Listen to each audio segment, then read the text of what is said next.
श्री गौरव गोगोई।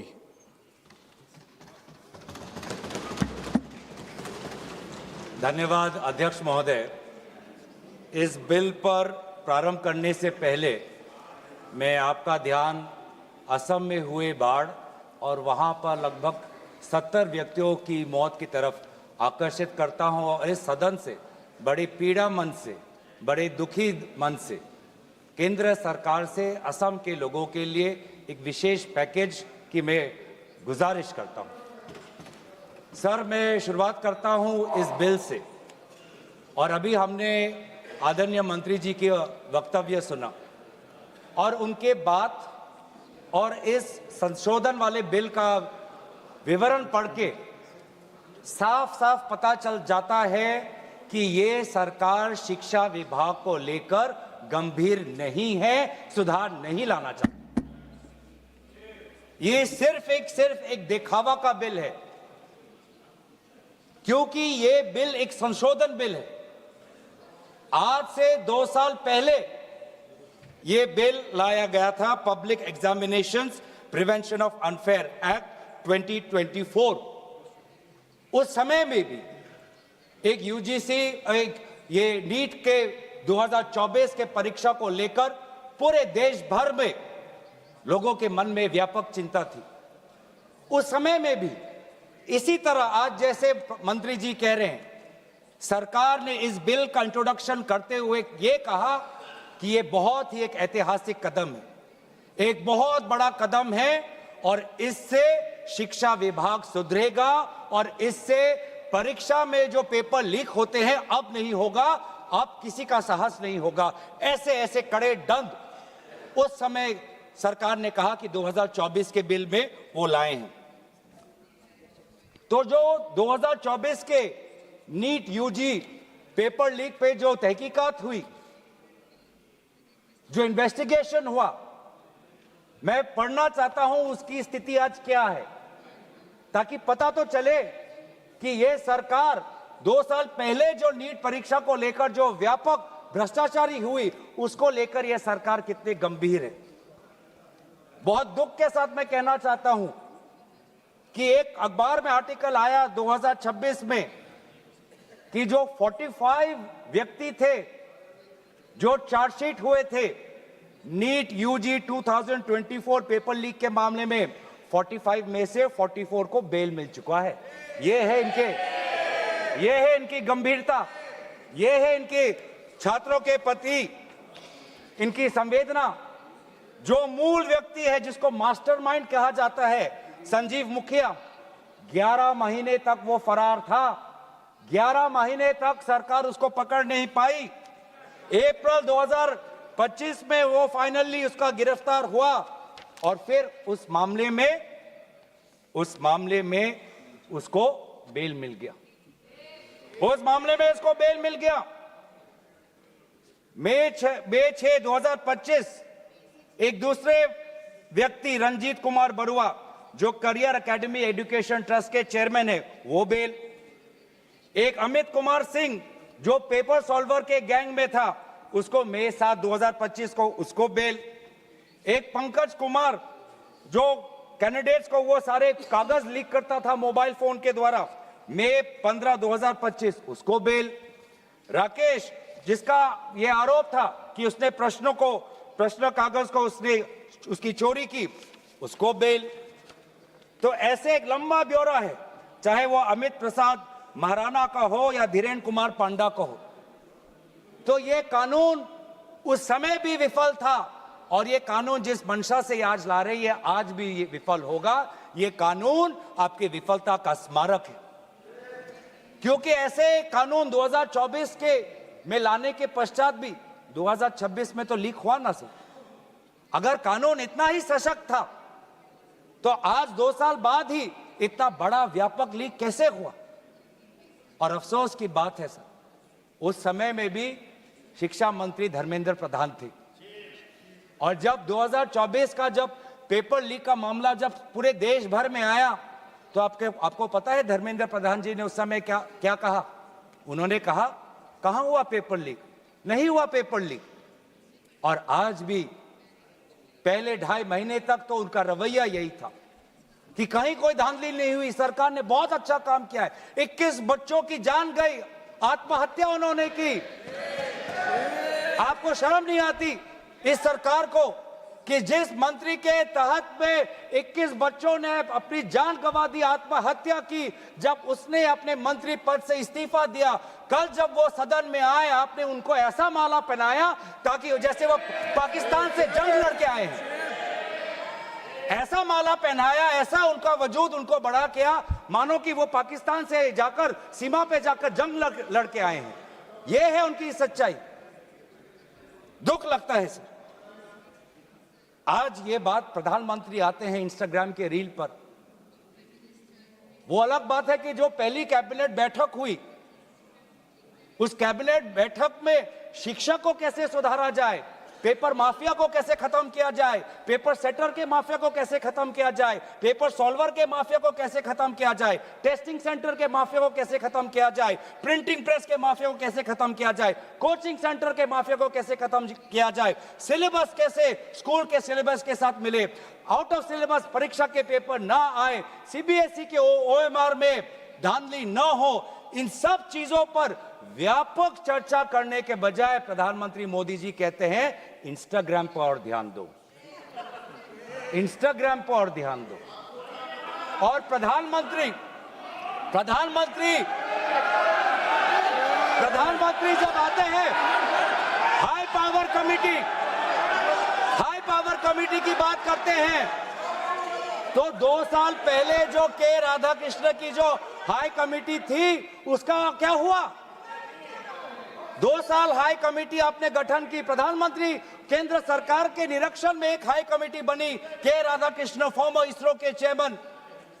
अगर वास्तविक में उन्होंने इतना बढ़िया काम किया तो 2 साल पश्चात ही आज क्यों दोबारा ऐसा पेपर लीक हुआ? सरकार ये दिखाना चाहती है कि ये बहुत गंभीर है। पिछले कुछ दिनों में पता चला कि एनटीए के लगभग 47 लोगों को बदला गया। सर, मैं इस सरकार से मैं ब्यौरा चाहूंगा कि वे जो 47 लोग हैं जिनको आपने ट्रांसफर किया या सस्पेंड किया, कौन है वो? क्योंकि एनटीए की जो एक्चुअल सैंक्शन कैपेसिटी है, एनटीए की जो सैंक्शन कैपेसिटी है वो 34 की है, 34 की सैंक्शन कैपेसिटी है। ये 47 कौन है? कौन है ये 47? 34 में से तो शायद 10-11 वैकेंसियां हैं, 24 ही है जहां पर लोग बैठे हुए हैं। तो ये जो 47 जो सैंक्शन, ये कौन है? जो आउटसोर्स करके अपने लोगों को लाया एनटीए में, वो लोग हैं क्या? उसका ब्यौरा मिलना चाहिए। हम जानना चाहते हैं, आपने एनटीए के डीजी को बदला और एनटीए के चेयरमैन को रखा, ऐसा क्यों? ऐसा क्यों? आपको एनटीए के डीजी पर विश्वास नहीं, आपने मान लिया कि शिक्षा मंत्री धर्मेंद्र प्रधान जी का इस्तीफा होना चाहिए, आपने ये भी मान लिया, तो आपको एनटीए के चेयरमैन पे इतना विश्वास क्यों? ये हम जानना चाहते हैं। सुनाई दे रहा होगा सर, एक विशेष संगठन के साथ जुड़े हुए हैं, उसका ब्यौरा देख लीजिए, एनटीए के चेयरमैन का ब्यौरा देख लीजिए। इससे पहले वो मध्य प्रदेश के पब्लिक सर्विस चेयरमैन के वो कमीशन के चेयरमैन थे और उस समय में भी धांधली हुई,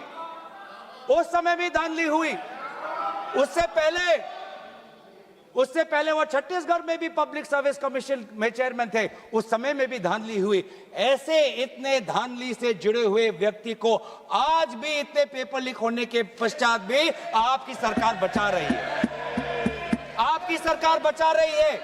जिस एनटीए के द्वारा 21 बच्चों ने आत्महत्या की, आज भी वो चेयरमैन बचा हुआ है। क्यों? क्योंकि वो एक विशेष संघ के साथ जुड़ा हुआ है।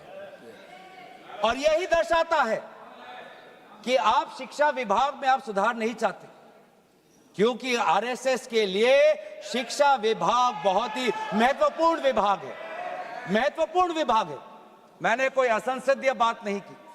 आरएसएस के लिए शिक्षा विभाग बहुत महत्वपूर्ण विभाग है और इसीलिए हम देखते हैं चाहे यूनिवर्सिटीज के वाइस चांसलर्स के अपॉइंटमेंट में हो, कॉलेज के प्रिंसिपल के अपॉइंटमेंट में हो, जब फैकल्टी की बदली होती है उसमें हो, चाहे आउटसोर्सिंग में हो, हर चीज में हम देखते हैं कि जो यूनिवर्सिटी, जिन यूनिवर्सिटी की कल्पना पंडित नेहरू ने एक साइंटिफिक टेम्पर के द्वारा उन यूनिवर्सिटीज के एक सपना देखा था, आज उन्हीं यूनिवर्सिटीज में क्वालिटी पर ध्यान नहीं दिया जा रहा। आप शिक्षा के माध्यम से इस पीढ़ी को आने वाले चुनौतियों के लिए तैयार नहीं कर रहे। आप शिक्षा के माध्यम से इस पीढ़ी के लोगों को आने वाले समय में आपके दल के सदस्य बने, आपको वोट दे, उसके लिए आप एक माहौल बना रहे हो। यह है आपके लिए शिक्षा का उद्देश्य, यह है शिक्षा का उद्देश्य। और हमने देखा कि वे जो संस्थाएं, चाहे वो IIT हो, चाहे JNU हो, चाहे DU हो, देश भर से माता पिता अपने बच्चों को बोल रहे कि जाओ दिल्ली जाओ, अगर दिल्ली नहीं जा सकते तो बॉम्बे जाओ, बिहार में जाओ, लेकिन धरना प्रदर्शन करो। आज शिक्षा की बात है, आपको अपना भविष्य आपको बचाना है। मैं नहीं जा सकता पर मेरी आशीर्वाद तुम्हारे साथ है। एक मां ने एक आशीर्वाद के साथ अपने बेटी को भेजा, एक बाप ने अपने बेटे के पीठ पे थपथपाकर उसको जंतर मंतर पे भेजा, और DU, IIT, JNU कहती है आप मत जाओ। छात्रों को कहती है अगर आप जाओगे तो आपके करियर पर प्रभाव बन सकता है। यह है शिक्षा की संस्थाएं। ऐसे हम आने वाले पीढ़ी, आने वाली चुनौतियों के लिए हम भारत का निर्माण करेंगे, अपने युवाओं को हम उनको ताकत देंगे। इसीलिए अगर एक बात इस पूरे घटनाक्रम से निकलती है वो ये है कि आज शिक्षा में ये इस बिल से, जिसमें आपने पेनल्टीज बढ़ा दिए, पनिशमेंट बढ़ा दिए, इससे हमारा शिक्षा विभाग नहीं सुधरेगा। राहुल गांधी जी बार बार कहा कि धर्मेंद्र प्रधान जी सिर्फ एक मुखौटा है आपके शिक्षा विभाग का। आपकी शिक्षा के प्रति जो उनका, आपकी जो नीति है वो सिर्फ एक, उसका एक चिन्ह है, एक सिंबल है। उनके हटने से भी शिक्षा में सुधार आएगा।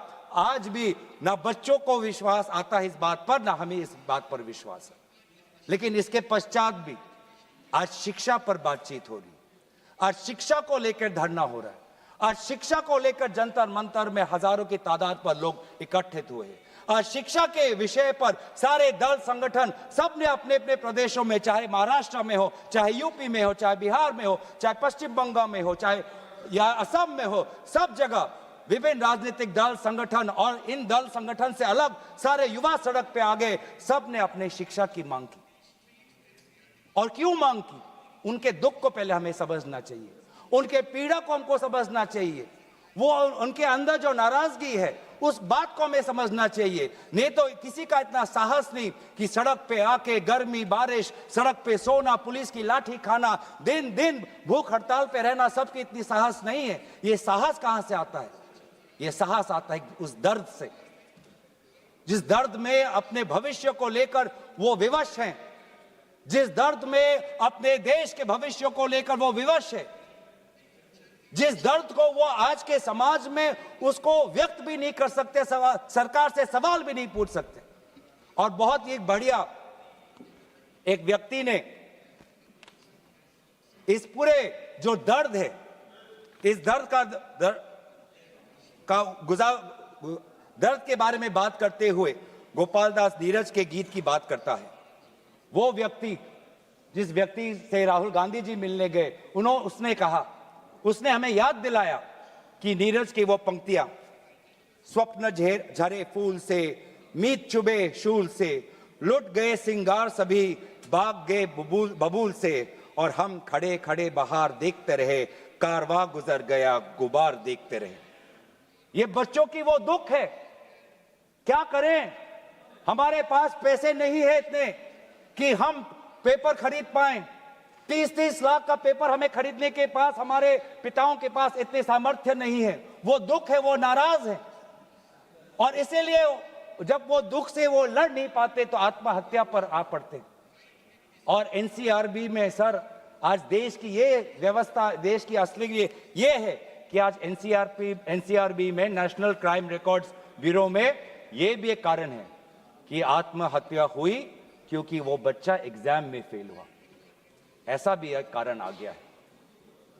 बच्चों की आत्महत्या, छात्रों की आत्महत्या लगभग 1 लाख से ऊपर बढ़ चुकी है, 1 लाख से ऊपर, जिसमें से 2000 ने तो साफ साफ कहा है, 2400 ने साफ साफ कहा है कि मैं फेल हो गया और इसीलिए मैं सुसाइड ले रहा हूं।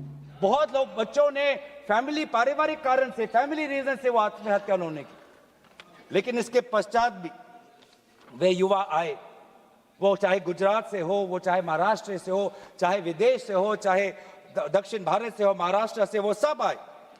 और जब वो आए और दिल्ली की गर्मी, दिल्ली के बारिश से जब वो जो उन्होंने उसमें जो दर्द है, उसमें जो संघर्ष है, उस संघर्ष को याद करते, उस संघर्ष को झेलने में उन्होंने याद किया सावित्री बाई फुले को।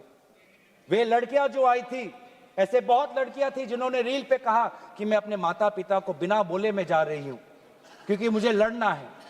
ऐसे भी लड़कियां थी जिन्होंने कहा कि मैं छात्र नहीं हूं, मैं काम करती हूं, लेकिन मैंने भी कुछ साल पहले नीट का परीक्षा दिया था, मैं पहले अटेम्प्ट में मेरा पेपर लीक हो गया, कितना मानसिक मेरे पे दबाव बना मैं खुद समझ सकती हूं। आज अगले पीढ़ी के साथ, जिस समय मैं खड़ी नहीं हो पाई, मैं बाहर नहीं आ पाई, लेकिन आज अगले पीढ़ी के साथ मैं खड़ा होना चाहती हूं, मैं जाऊंगी आज। ये सब वहां पे आए क्यों?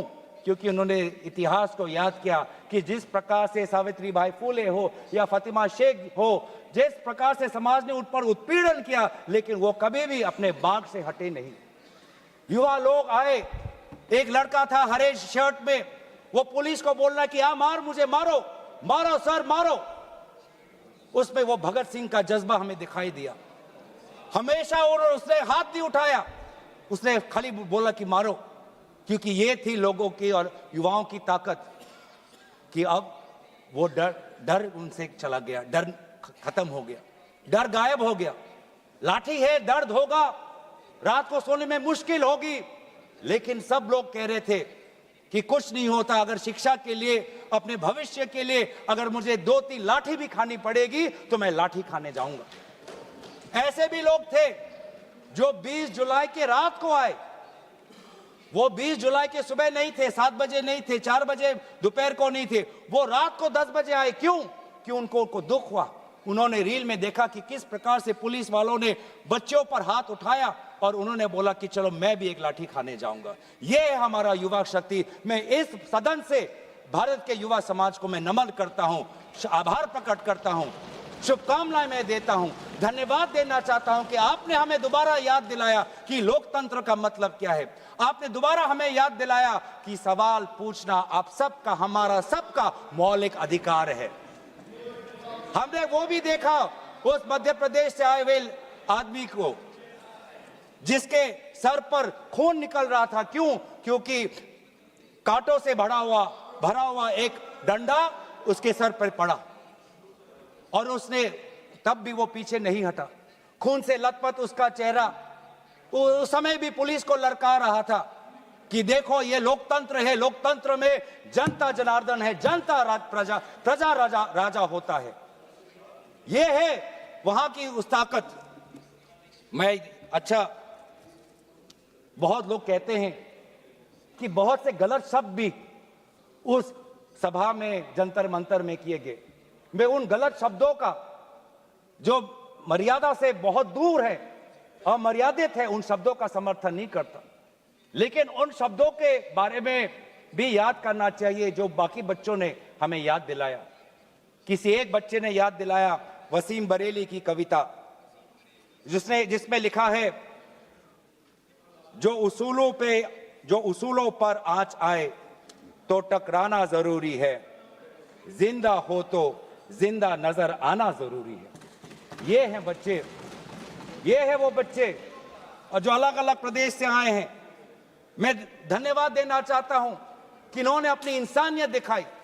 हर वो बेटी जो वहां जाती थी वो कहती थी कि ये जंतर मंतर, ये ऐसा एक जगह बन गया है जहां पर मैं अपने आप को सुरक्षित महसूस करती हूं। जब पुलिस की लाठी आती है तो कोई अनजाना व्यक्ति, कोई अनजाना उसके सामने आकर अपने शरीर से उस लड़की को बचाता है। डंडा उसके लड़के के शरीर पर पड़ता है, वो लड़का कहता है कि इस उंगली से मैंने पिछली बार कमल पर वोट डाला, आज इसी उंगली को कमल के पुलिस ने तोड़ डाला। ये है यह है उनका साहस। आज समाज, मैं पूरे छात्र के साथ पूरे समाज को भी मैं धन्यवाद करना चाहता हूं। उस गुरुद्वारों को मैं के संचालकों को मैं धन्यवाद करना चाहता हूं जिन्होंने अपना दरवाजा खोला, लोगों को वहां पे शरण दिया। ये है हमारी देश की खूबसूरती। मैं धन्यवाद देना चाहता हूं कि देश भर से लोगों ने फोन किया कि मैं वहां जा नहीं सकता, लेकिन स्विगी के द्वारा उन बच्चों को खाना तो पहुंचा सकता हूं।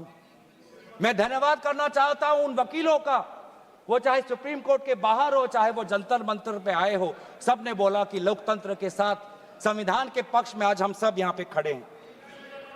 लेकिन जहां पर हमने हमारी खूबसूरती देखी, जहां पे हमने इंसानियत देखा, जहां पर हमने लोकतंत्र की ताकत देखी, जहां पर हमने लोकतंत्र की ताकत देखी, वहीं पे हमने इस सरकार की क्रूरता भी देखी। हमने देखा आपने किस प्रकार से पैलेट गन का इस्तेमाल किया, हमने देखा किस प्रकार से आपने इलेक्ट्रिक बेटन का इस्तेमाल किया, हमने वो भी नजारा भी देखा कि किस प्रकार से एक पुलिस कर्मचारी ने एक लड़की के गाल पर थप्पड़ मारा। वो एसीपी का नाम भी हमें याद है, उस पुलिस कांस्टेबल का चेहरा भी याद है जिसने अपने डंडे के साथ एक लड़की के प्राइवेट पार्ट पे उसने आक्रमण किया। हमें याद है वो लड़कियां जिन्होंने उनके आंसू निकल रहे थे आंखों से और कह रहे थे कि पुलिस वाले उनको मां बहन की गाली दे रहे थे।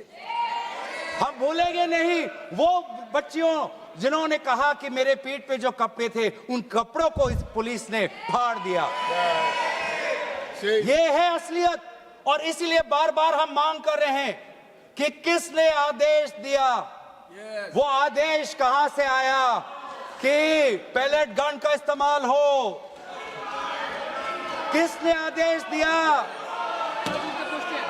किसने आदेश दिया कि आंसू गैस का इस्तेमाल हो, किसने आदेश दिया कि लाठी पैरों पे नहीं लाठी सर पे पड़नी चाहिए, किसने वो आदेश दिया।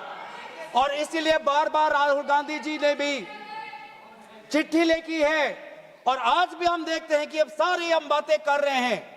आज इस सदन में, इस सत्र में इस विषय पर भाग इसलिए लेना चाहते हैं क्योंकि हम सरकार से जवाब चाहते हैं, और विशेष रूप से गृह मंत्री से जवाब चाहते हैं। गृह मंत्री से हम जवाब चाहते हैं। मेरा ये कहना है सर, गृह मंत्री से हम जवाब चाहते हैं। यहाँ पर बैठे हैं सर, आज ये बिल क्यों आया है, ये बिल क्यों आया है, ये बिल क्यों आया है, ये बिल क्यों आया है समझना चाहिए।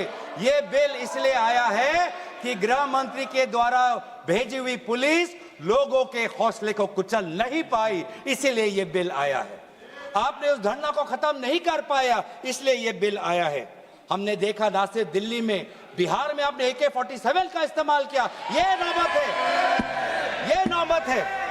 हमने इसीलिए मैं लोगों का धन्यवाद करना चाहूंगा, और धरना प्रदर्शनकारी के साथ है जिन्होंने एक और हमें बहुत ही खूबसूरत गीत याद दिलाया, दिनकर का। अब जो सिर पर आ पड़े नहीं डरना है, जन्म में है तो 2 बार नहीं मरना है। ये जो लोगों ने आज जो संदेश दिया है लोकतंत्र में, दोबारा उन्होंने आज हमारे ऊर्जा जो दी है, इसके लिए सारे विपक्षी दल, हम भारत के युवा समाज के साथ है, छात्र समाज के साथ है, वे सारे जिन्होंने संघर्ष किया उनके साथ है। और आज भी अब चाहते हैं कि गृह मंत्री आए और सदन के अंदर बोले कि क्यों आपने पुलिस के द्वारा बच्चों पर ये दुर्व्यवहार किया, बच्चों के पर आपने आक्रमण किया, और बच्चों के साथ आज उनके आंसू निकलते हमने देखने पड़े। इन सभी बातों के साथ मैं अपने वाणी को विराम देता हूं। धन्यवाद।